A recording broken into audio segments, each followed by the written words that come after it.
You're in Braves country.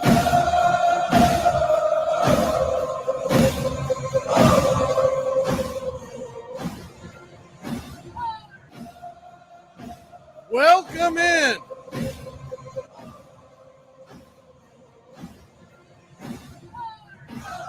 To all you members, welcome in. You're seeing this first.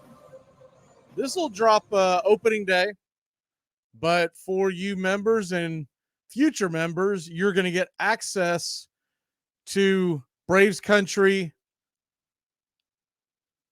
shows and other things. We've got other things in the work. Don't want to show our entire hand, but we've got other things in the work. If you've seen any of the videos that's already dropped, like Braves Country, Line Up for Braves Country, or Where Singles Go to Die, or Opening Day, you'll know that we've got a lot more in store, and we're looking forward to what ought to be a fun 2024. And we're going all in and going to try to give you as much content as possible. And members will get perks that others won't have. And that's just the bottom line. It's 10 cents a day. And I mean, that's all we're asking for. I mean, that's about that's as low as they would let us go considering the size of our channel. And I think that's pretty fair. I mean, we're talking about considering the price of everything else in this world is a damn steal. So anyways, past that, let's go ahead and get into, this is going to be a two-parter because I want to drop the other one early part of next week when we have the official, we pretty much know what's going on as far as the roster is concerned. And we're going to talk about that today. But when we get the full scope of everything, that is going to drop very early next week. And once again, non-members won't get it till opening day, but that's what we're looking at here. Is today we want to go over a couple of things. Heartbreaker, if you missed it, and I think a lot of people probably did, but a few days ago, Charlie Culberson was released by the Atlanta Braves. I noticed it starting to trend on Twitter this morning, but it actually happened back on Thursday, and it was just kind of a quiet deal. Now we'll see what happens. They could bring him back down the road. I think it's probably time for Charlie Culberson to hang him up and go more towards a possibly into coaching. And he does live in the Atlanta area, so who knows what kind of thing could be available for him. Well, you know, I don't want to speculate on that. But look, it's a tough thing, man. You talk about a guy in his mid-30s, all of a sudden trying to become a pitcher. I was pulling for him, but I didn't have a lot of belief that this was going to be a thing.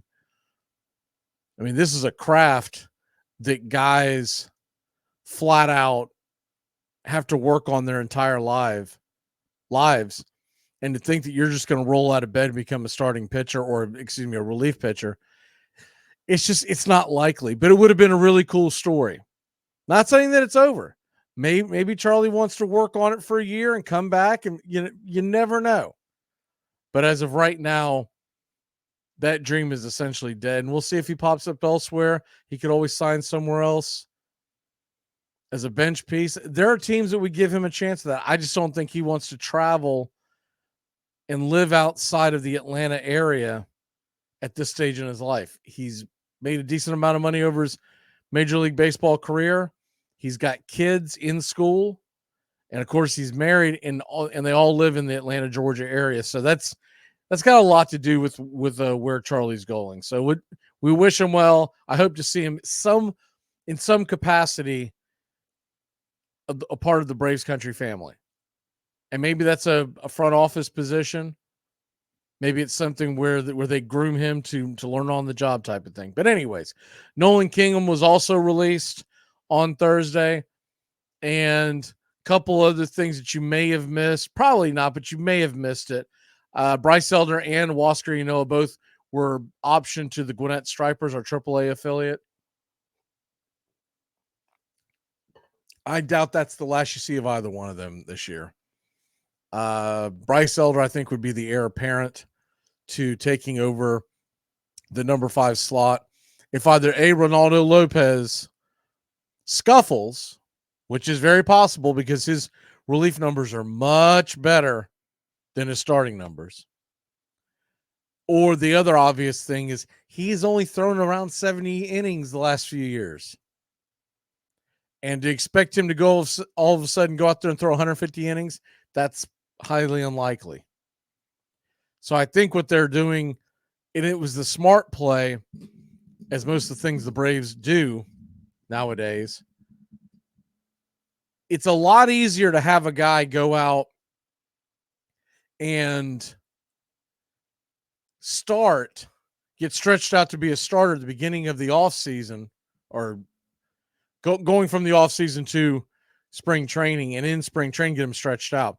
It's a lot easier to go that route and then put him back in the bullpen than it is to have him start in the bullpen and then try to get him stretched out. Because at that point, you're either going to have to do a couple of things. You're either going to, do the Spencer Strider route where you put him in the pen to come in for 2-3 innings of relief a few times out, and then eventually try to go for 4 or 5. Or you got to send him down, or one of those ghost IL stints to get him stretched out that way. So I'm not surprised at all that we went with Ronaldo Lopez. I still say, and I'll stand on this all year long, I'm not going to back down from it. Ronaldo Lopez, by the end of the year, is a very important piece of the back part of our bullpen. Because you got to look at it, even if he has a phenomenal year and exceeds all expectations, we're not going to carry a 5-man rotation into October. We're going to have 4 guys that we'll lean on if healthy. He's not unseating Strider, Fried, Sale, or Morton.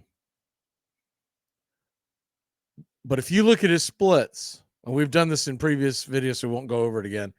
But if you look at his splits, he is very much a different pitcher when he is coming out of the bullpen as opposed to a start, because you don't see him that second and third time through. And that's where he's going to get hit. He's very difficult to deal with when you're talking about a guy that you only get to see that one at bat coming out of the pen, throwing 98 when he comes out of the pen. That's the other thing. As a starter, he's going to have to reel that in. He'll be 95, 96. That's not going to blow anybody away.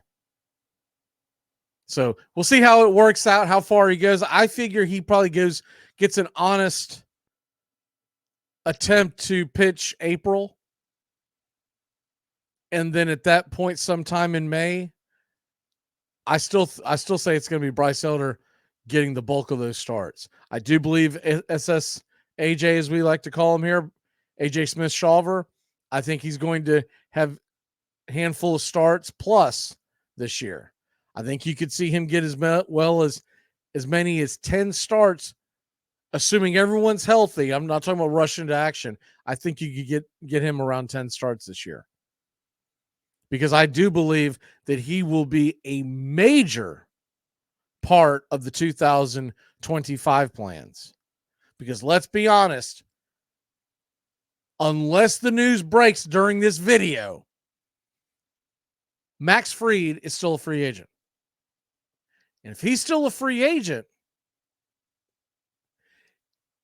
at the end of the year, if he's still a free agent, let's be honest, he's going to test the waters. Somebody is going to back the truck up for Max Fried. And the more and more you look at it, and I hate to be the bearer of bad news, there are going to be teams in our division that are going to go hard after Max Fried. I would love to see him end up as a Los Angeles Angel, right? He gets to go back home. He stays out of the National League, and good luck to you, Max. But teams like the Mets are going to be ready to spend this offseason.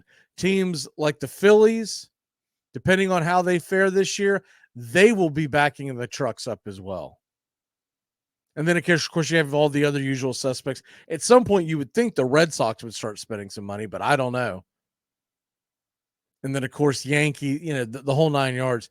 The Braves, if they let him get to opening day without a contract, they're probably not going to negotiate during the season. It doesn't tend to happen. It's very, very rare. And so, barring an injury to Max Fried, which is the worst case scenario, right? Because we don't want him injured. How does that help us at all? So barring that, we're not going to get a hometown discount. And although I think he wants to be a Brave, I also think the man he's earned the right to test the waters. And there's going to be a big difference between that 24 to 25 million that the Braves are probably going to hover around, as opposed to someone coming up and giving him 30, 32, 33. That's a big difference. The one thing that could be working in his favor is how this offseason has played out. What I mean by that is he's the same age as Blake Snell going into his free agent year, and Blake Snell didn't get the dollar signs he thought he was going to get. Jordan Montgomery is not getting the length of the contract that he thought he was going to get.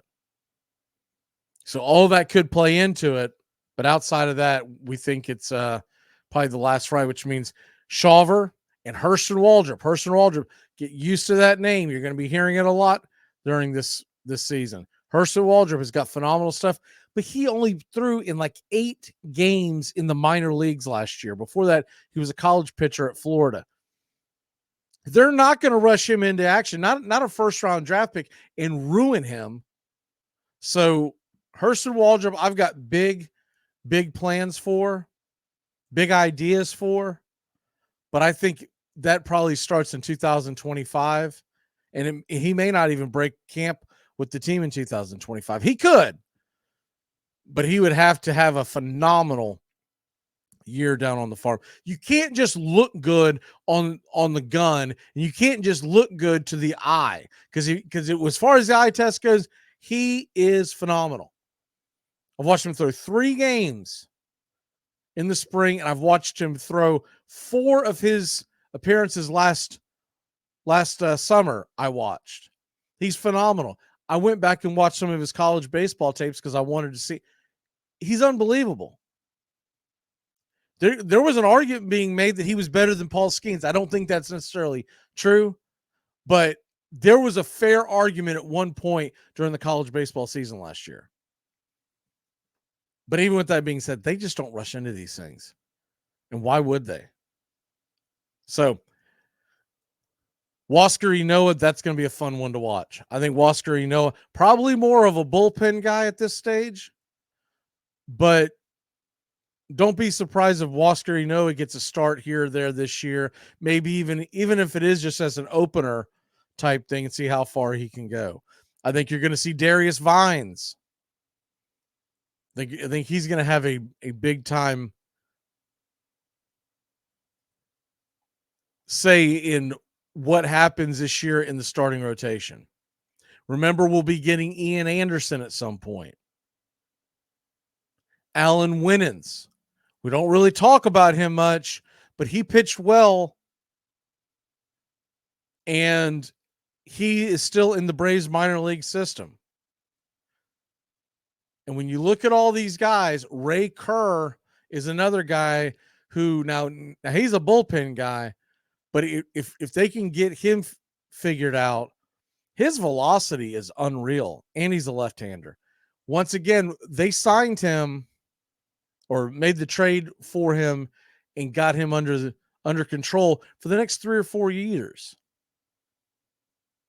Other guys that you could see popping up, remember Dylan Dodd. He's still with the Braves. He did not get part of that mass exodus that we got when Schuster and Soroka were dealt out. But the Ian Anderson one's going to be interesting. Seems like he's been gone forever, but he's going to be coming off that major surgery. They're shooting for June. I think that normally means July or August. Every time you see these things where they say on track for early June, it usually drags into July. And then when you put the All-Star game and the trading deadline, when you mix all that into, it normally ends up end of July, early August. And I'm not just saying because it's Ian Anderson. I'm saying that's how it always ends up working out. And if there's any kind of a setback, forget about it. If he has any kind of a setback this year, he may not even pitch this year. He may be a part of the plans for next year.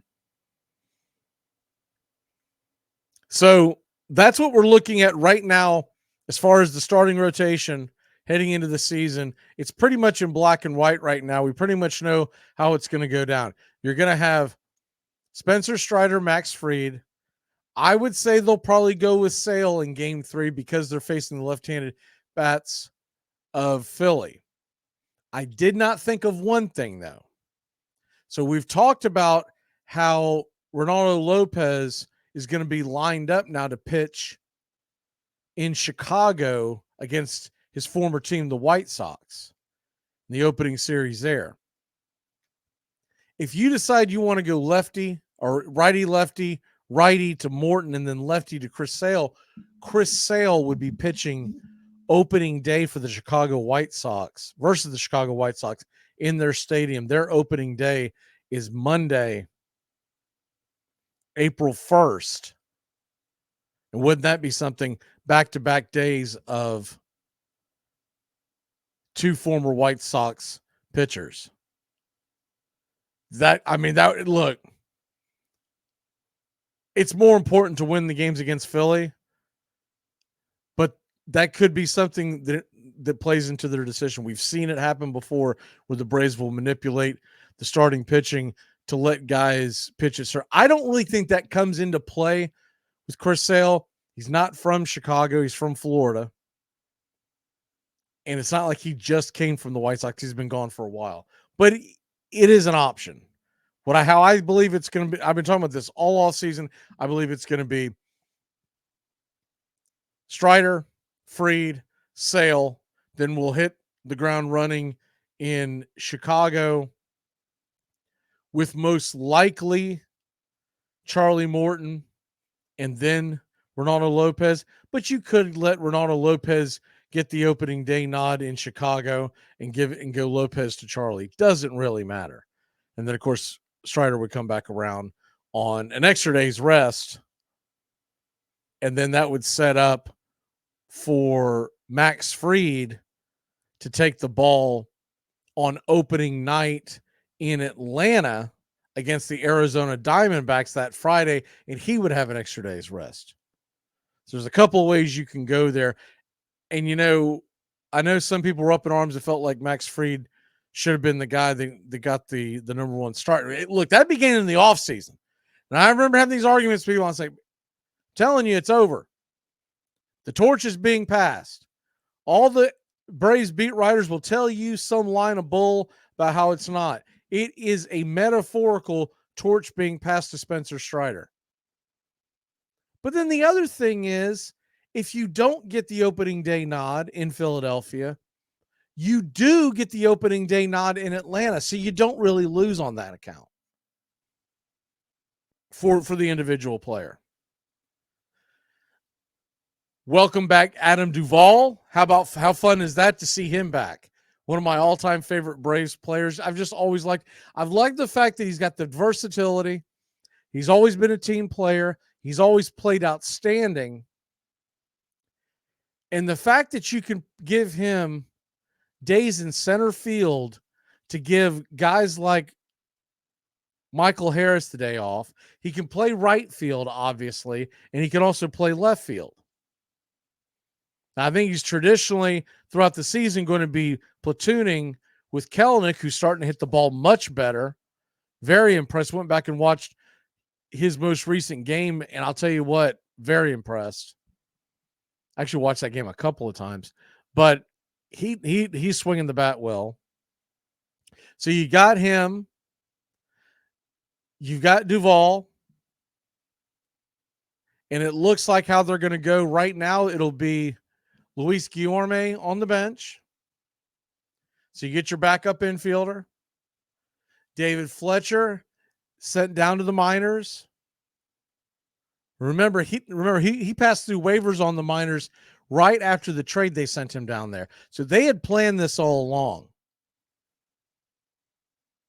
So he's been sent back to the minors. He didn't have to be optioned because he was already there. So you didn't have to pass through waivers. Now remember, the Braves are paying him. So it's just under $6. I think it's 5.75 this year. So they're looking at him as a very important piece for depth because you never know what's going to happen. Some kind of injury that happens to the middle infield, God forbid, but David Fletcher in a pinch can be sent right back up. You don't have to get through that one game. David Fletcher would be sent right back up, and he would go to fill in for either Ozzie or Arcia. He could also pick it at third if need be. And he can play first. He can play left field. I don't think you necessarily want him anywhere else, but he has the ability to play all over the outfield. Doesn't really have the arm strength for right field. Doesn't really have the coverage that he used to have for center field, but he could in a pinch. But they're keeping him down on the farm for the main reason of they want him getting every day at bats, staying sharp, because he's not going to be. Their plan with him was not to just bring him in and come off the bench as a pinch hitter throughout the year from time to time. He is a insurance package for if something bad happens. We already saw Arcia get hit on the hand. Now, x-rays were negative. He's fine. But you get my drift. If something were to happen, Fletcher's down there playing every day. He could be ready to roll. And I don't think they're going to play him every day down there, but they're going to give him enough at bats to keep him sharp. Because remember something, you don't want to wear him out down there either. So they typically play 5 games a day, or 5 games a week down on the farm. He'll probably get 3 starts. And just to keep him fresh. Because it's not like David Fletcher has to prove if he can play middle infield in a baseball game anymore. It's there to keep him sharp and to keep him ready to go. So that's our middle infielder is going to be Luis Guillorme. And he's going to be the guy that goes in and will fill in. Now, look, he's a left-handed bat. He can play second base. He has played shortstop. He just doesn't have much range. And that would really just be in a pinch type of thing until you could get Fletcher back up. But he does have the ability to go over there and play, excuse me, and give RC a day off from time to time. And then you also have his real strength is playing the corner over at third and playing second base. But he can play shortstop. He bats lefty, but he throws righty, so you don't have some awkward left-handed throwing shortstop over there. And so that's the backup infielder, the backup outfielder. We talked about Adam Duvall, but once again, in his career, he has played third. He has played first. So that's an option. Ozuna is obviously the everyday DH, but you could put Duvall in there to give him a day off. Ozuna's also played pretty impressive. He has played very well at first base this spring. Much better than I expected. I thought it was going to be a disaster. It's legitimate that you could give Matt Olson a day off and have Ozuna play a game. It's not something you want to do 20 times a year, but once a week, not even that much, but once every 10 to 14 days, because Olson likes to go to the post every day as well. And so, with all that being said, Darnold is our catcher. Duvall is the backup outfielder / can play in the infield. And then you've got Darnold, Duvall, and then, of course, we also have Guillorme, and then the other one, and this one was a surprise to me, just because I thought they would want to keep him fresh and getting at bats. But I think they finally they paid off. They are paying him off as far as he's worked hard all off season, went in with hitting coaches, really worked on his craft, has had an incredible spring. Forrest Wall is going to be your other outfield option. He's also going to be the number one guy off the bench for pinch running. And he's hit well. And so now you have a left-handed bat and a right-handed bat coming out of the outfield. This is a incredible roster. If everyone stays healthy, you couldn't ask for anything more with the way it was built. As far as we'll finish this up on the bullpen, that one's going to be one of the more interesting ones, is how that plays out, because the bullpen right now, how they have it set up. Now, remember, Angel Perdomo is going to start off on the IL. And the way it looks at it right now, until Lopez ends up in the bullpen, you're going to have Iglesias as your closer, as he was last year. So Raziel Iglesias, Mr. Eyeglasses, as we call him, in the ninth inning. Leading up to that, your setup guys from the left side, it's AJ Minter. From the right side, it's Joe Jimenez. So those are your setup guys. Leading up to that, you're going to have Pierce Johnson, and you're going to have Aaron Bummer, along with Tyler Matzik. And it looks like we're going to have Dylan Lee, and then our long man will be Jackson Stevens. I was surprised about the Jackson Stevens. I was surprised that he has made it, but as of right now, he has made it. We'll get more of an official word shortly, but as of right now, he has made it. So when you look at some of these guys and you look at other pieces that they're going to be able to bring in up and down from the minors, whether it's an IL stint, whatever the case may be, don't forget about, we talked about the starters that could go up and down, but Daysball Hernandez, I believe that he's going to have a big impact on this bullpen at some point this year. They have been really big on him. He's pitched pretty well when called upon, but I think they would just like to get him a little more regular work down in the minors, because sometimes if you're sitting up in major league, on your major league roster, it's a totally different animal when you talk about your minor league roster. Your minor league roster, their coaches are told, use this guy, and this guy today. Don't use that guy. Do use this guy. It's mapped out, because they don't care about wins and losses down on the farm. All they care about is keeping the guys fresh and on schedule for if I need them in Atlanta. But Daysball Hernandez, though he didn't make the team, I think he's going to be there eventually. Same thing with Ken Giles. Ken Giles, he may have had the best spring of anybody, especially when you talk about expectations. Ken Giles, outside of Spencer Strider, has been the most impressive pitcher in the entire organization. But because he's coming off of the injuries that he's come off the last several years, he's been up and down. We know all that. But even though he's looked great and he's a veteran, you expect him to continue to look great.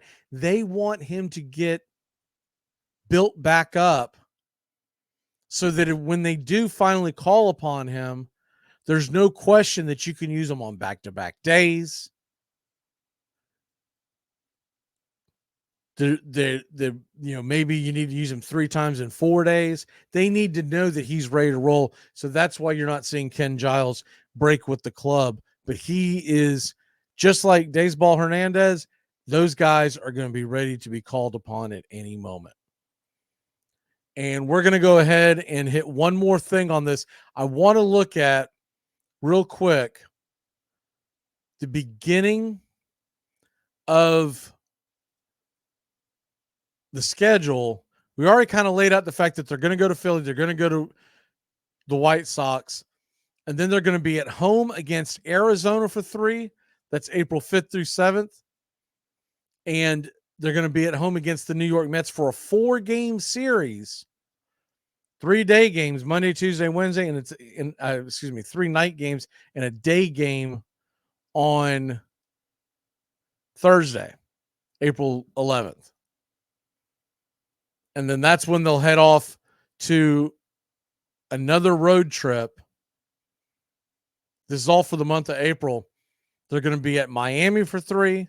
They're going to go to Houston for 3. And then they'll come home at the end of April, and you're looking at a stand against Texas for 3, the Marlins for 3, and Cleveland for 3. So a pretty manageable schedule for the Braves out the gate. We've had some years where they've just been tough.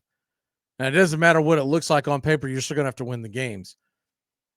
But when you consider the fact that you're going to get a Marlins team that did not really do anything in the offseason, you're going to get them 6 times in the first month. You're going to get a Mets team that's absolutely rebuilding. You're going to get a White Sox team that is on a full-blown rebuild. I mean, they tore that thing down. You're going to get some very tough matchups in Philly to start off. You don't want to get swept in Philly. That's not what you're looking for. I'll tell you what, I like our chances of winning that series, to be honest with you. You consider the fact that we could be rolling out Strider, Fried, and Sale in the first 3 games. I like it. And I like the fact that we're not just going through a bunch of bozos at the beginning and not getting challenged, because that's how you can get in funks and get in slumps. They're going to face the team that won the NL pennant in Arizona. They're going to be on the road at Houston, perennial favorites, and they're going to face the World Series champ Texas Rangers. But they're getting the Texas Rangers at the best possible time, because that is a team that's fighting injuries. So looking out how that's going to play out, by the way, the end of April, the last 2 days of April, that's when they start out on their West Coast trip. They're going to begin with Seattle and then the Dodgers. And then that's going to be, that's when the rubber's going to meet the road, because we go into May and you're going to have some matchups against the Cubs, the Padres, and actually both series against the Cubs are in May. One in Atlanta, one in Chicago. That's rare. Usually they save one of them for much later in the season. We'll go to Pittsburgh and be home against Washington and Oakland as we end the month of May. So I like the way that the schedule has laid out, because there are going to be pockets where we're going to have chances to go on winning streaks, long winning streaks. We're going to go ahead and cut it here. And the next video that we do in a few days, we're going to go over the rest of the National League East. We're going to give you predictions.